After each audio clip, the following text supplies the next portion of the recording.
एक ऐसा नबी जिसकी मौत के बाद यहूदियों पर सबसे बड़ा अजाब आया। ऐसा नबी जिसे अल्लाह ने कुरान में अपनी रूह कहा है, जिसके नाम पर दुनिया का सबसे बड़ा मजहब कायम हुआ। एक ऐसा नबी जिसे ऐसे मौजज़े दिए गए थे जो किसी और नबी को नहीं दिए गए। ऐसा नबी जिसे आसमानों पर उठा लिया गया और एक खास वक्त पर दोबारा इस दुनिया में वापस भेजा जाएगा। उसका नाम था हजरत ईसा अलैहिस्सलाम। लेकिन आखिर किस तरह इस इंसान को, जो लोगों को तौहीद सिखाने आया था, उसी को खुदा बना दिया गया और किस तरह बाइबल को चेंज कर दिया गया? चलिए जानते हैं। जब बनी इजराइल की हालत बहुत ही खराब हो चुकी थी, इनके स्कॉलर्स करप्ट हो चुके थे, उन्होंने किताबें बदल दी थी और दुनियावी फायदे के लिए दीन बेच रहे थे। उन्होंने पूरे दीन को ही अपने मुताबिक बदल दिया था। ऊपर से उस वक्त फिलिस्तीन पर रोमन एम्पायर की हुकूमत थी, जो कि यहूदियों पर बहुत जुल्म करती थी। वो इनसे भारी टैक्स लेते थे। इन सब की हालत बहुत खराब थी, लेकिन उनकी किताबों में एक मसीहा के आने का जिक्र था, जो उन्हें इस जुल्म से आजाद करेगा। तो उस वक्त यहूदी इस मसीहा का इंतजार करने लगे। वो समझते थे कि इनका यह मसीहा किसी पावरफुल बादशाह या एक वॉरियर की शक्ल में आएगा, लेकिन इसका उल्टा हुआ। एक दिन एक पाक दामन नेक औरत के घर हजरत जिब्राइल एक खूबसूरत इंसान की शक्ल में आए। इस औरत का नाम था सैयदा मरियम अलैहिस्सलाम, जो कि हजरत ज़करिया अलैहिस्सलाम की परवरिश में बड़ी हुई थी। हजरत जिब्राइल ने इन्हें कहा कि अल्लाह आपको बगैर शादी किए एक अजीम बेटा देगा। सैयदा मरियम काफी हैरान हुई और उसके बाद वो लोगों से दूर किसी जगह चली गई। जब उन्हें शदीद दर्द महसूस होता तो वह एक खजूर के दरख्त के पास चली जाती और कहती, काश इससे पहले मुझे मौत आ जाती। लेकिन तभी गैब से एक आवाज आती कि गम ना करो, और तभी उनके नीचे से एक पानी का चश्मा फूट पड़ता, और जब वह दरख्त को हिलाती तो ताजा खजूरें गिरती, जिससे उन्हें हौसला मिलता। इन सब के बाद फिर एक दिन हजरत ईसा अलैहिस्सलाम का जन्म हुआ। सैयदा मरियम इन्हें लेकर वापस से बस्ती में लोगों के पास चली गई। लेकिन जैसे ही उन लोगों ने इन्हें इस बच्चे को थामे हुए देखा, तो उन्होंने उन पर बुरे इल्जाम लगाना शुरू कर दिए और हर इंसान उन पर चीखने चिल्लाने लगा। ये देखकर सैयदा मरियम परेशान होने लगी। लेकिन तभी अल्लाह की तरफ से एक मौजज़ा हुआ और उनकी गोद में वह बच्चा बोलना शुरू हो गया।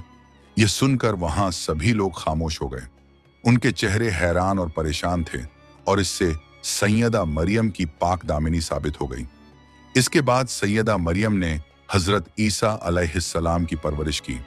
वो बचपन से ही एक नेक और सादा शरीफ इंसान थे। वो कम खाना खाते थे, सादा कपड़े पहनते थे और अपना ज्यादा वक्त इबादतों में गुजारते थे। वो मिट्टी के परिंदे बनाकर अल्लाह की मदद से उन्हें जिंदा कर देते थे।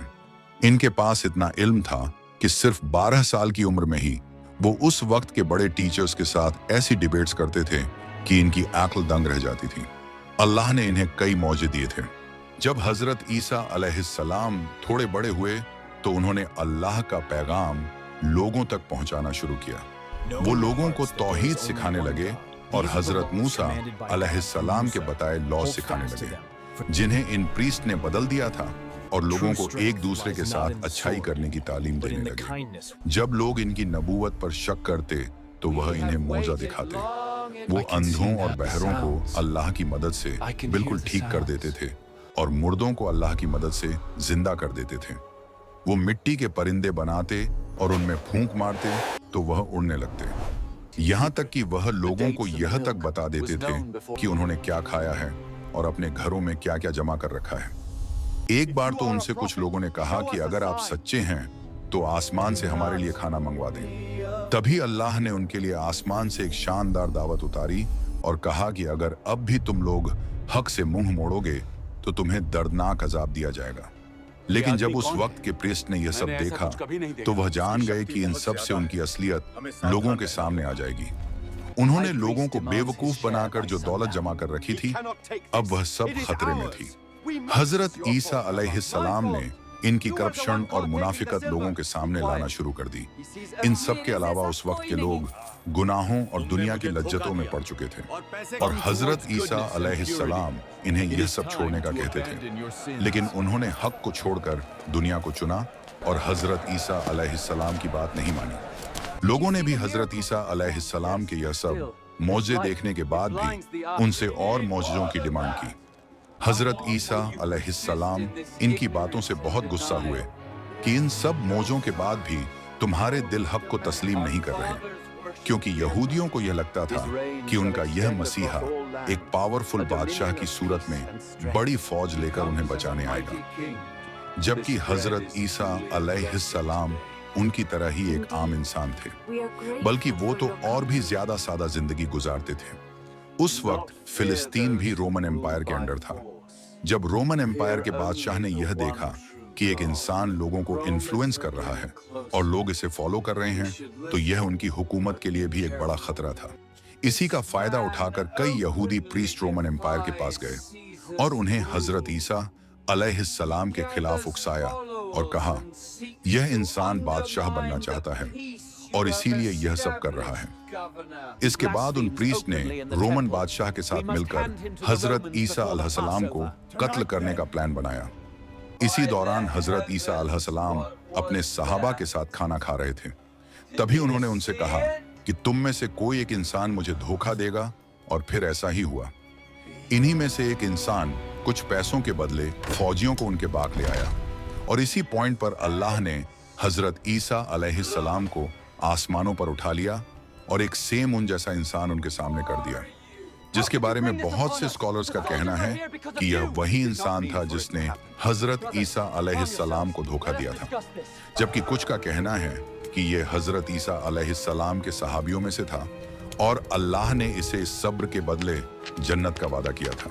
लेकिन इस सब के बाद यहूदियों ने इस इंसान को बुरी तरह टॉर्चर किया, उसे बाजार में जख्मी हालत में घुमाया और उसे गालियां दी और उसके ऊपर एक लकड़ी का बना क्रॉस लाद दिया। इसके बाद उस क्रॉस पर उसके हाथ और पांव में कीलें ठोक दी और उस इंसान को जान से मार दिया गया। इसके बाद आसमान काला पड़ गया और एक खतरनाक जलजला आया। ये उन लोगों के लिए एक निशानी थी आने वाले अजाब की। लेकिन हजरत ईसा अलैहिस्सलाम को एक खास वक्त के लिए आसमानों पर उठा लिया गया है। अब वो दज्जाल का मुकाबला करने आएंगे, जिस पर हमने एक प्रॉपर वीडियो बनाई है। इस इंसान की मौत के बाद इनके साथियों के दरमियान डिस्कशन होने लग गई। इनके कुछ सहाबा ये मानते थे कि अल्लाह ने हजरत ईसा अलैहिस्सलाम को आसमानों पर उठा लिया है, जबकि कुछ का कहना था कि वह मर चुके हैं, जबकि कुछ का कहना था कि वह वापस आएंगे। इस तरह हजरत ईसा अलैहिस्सलाम के बारे में कहानियां फैलने लगी। एक फिरका हजरत ईसा अलैहिस्सलाम को अल्लाह का नबी मानता था, जबकि दूसरा फिरका इन्हें शहीद मानता था और तीसरे फिरके ने इन्हें अल्लाह का बेटा बना दिया। इस वक्त तक बाइबल एक बुक की फॉर्म में नहीं आई थी। लोगों को हजरत ईसा अलैहिस्सलाम की टीचिंग जुबानी याद थी और कुरान भी बिल्कुल ऐसे ही नाजिल हुआ था। आप सल्लल्लाहु अलैहि वसल्लम की वफात के कई साल बाद जाकर कुरान एक बुक की शक्ल में आया था। लेकिन कुरान और बाइबल में फर्क ये था कि कुरान की प्रोटेक्शन की जिम्मेदारी अल्लाह ने अपने हाथ में ली थी और बाइबल के साथ ऐसा नहीं था। इस वजह से लोगों ने बाइबल को चेंज कर दिया। जब 70 ईस्वी में एक इंसान जो कि हजरत ईसा अलैहिस्सलाम के फॉलोअर्स से इतनी नफरत करता था कि उन्हें टॉर्चर करता और जेलों में डाल दिया करता था, इस इंसान का नाम था सोल ऑफ टार्सिस। इसने काफी टाइम तक हजरत ईसा अलैहिस्सलाम के फॉलोअर्स को टॉर्चर किया, क्योंकि हजरत ईसा अलैहिस्सलाम के ये फॉलोअर्स एक अल्लाह की इबादत करते थे और इन रोमन के झूठे खुदाओं की पूजा नहीं करते थे। इस वजह से हजरत ईसा अलैहिस्सलाम के इन फॉलोअर्स ने बहुत जुल्म सहा। लेकिन फिर एक दिन इसने क्लेम किया कि इसने ख्वाब में हजरत ईसा अलैहिस्सलाम को देखा है, जबकि इसने अपनी लाइफ में कभी हजरत ईसा अलैहिस्सलाम को देखा ही नहीं था। इसके बाद इसने अपना नाम चेंज करके पॉल द अपोस्टल रख लिया। इसने लोगों को यह बताना शुरू किया कि हजरत ईसा अलैहिस्सलाम कोई नबी नहीं बल्कि खुदा के बेटे थे। इसने यह आइडिया ग्रीक्स और रोमन से लिया था, जिनके झूठे खुदाओं के बेटे भी हुआ करते थे, जैसे हराक्लस। इसने इन आइडियाज से अपनी एक अलग ही क्रिश्चियनिटी बना ली, जिसे उस वक्त के लोग एक्सेप्ट करने लगे, क्योंकि वह पहले से ही ग्रीक्स और रोमन्स के इन कॉन्सेप्ट को मानते थे। तो यह नई टाइप की क्रिश्चियनिटी उन्हें रिलेटेबल लगी। पॉल ने लोगों से कहा कि जीसस ने अपनी जान की कुर्बानी इंसानियत के गुनाहों की माफी के लिए दी है। इनके तरीकों पर चलने की हमें कुछ खास जरूरत नहीं है, बल्कि हमें तो इनकी इस कुर्बानी को मानना है।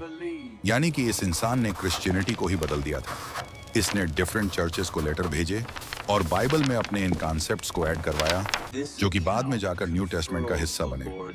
लेकिन जेरूसलम में हजरत ईसा अलैहिस्सलाम के कुछ फॉलोअर्स ने पॉल के इन आइडियाज को रिजेक्ट किया और उन्हें अल्लाह का एक नबी ही माना। इन्हीं लोगों में से एक हजरत ईसा अलैहिस्सलाम के भाई भी थे, लेकिन इनकी इन बातों की तरफ लोगों ने ध्यान नहीं दिया और पॉल की इस नई क्रिश्चियनिटी को लोगों ने एक्सेप्ट करना शुरू कर दिया और यह लोगों में फेमस हो गई। आगे आप हजरत ईसा अलैहिस्सलाम की आखिरी कहानी जानेंगे और कयामत के दिन जब तमाम लोग एक जगह जमा होंगे तब हजरत ईसा अलैहिस्सलाम अल्लाह से क्या कहेंगे। यह सब आप देखेंगे पार्ट 2 में, जो बहुत जल्द आने वाला है। इसीलिए हमारे चैनल जुल्फिकार स्टोरी को सब्सक्राइब करना ना भूलें।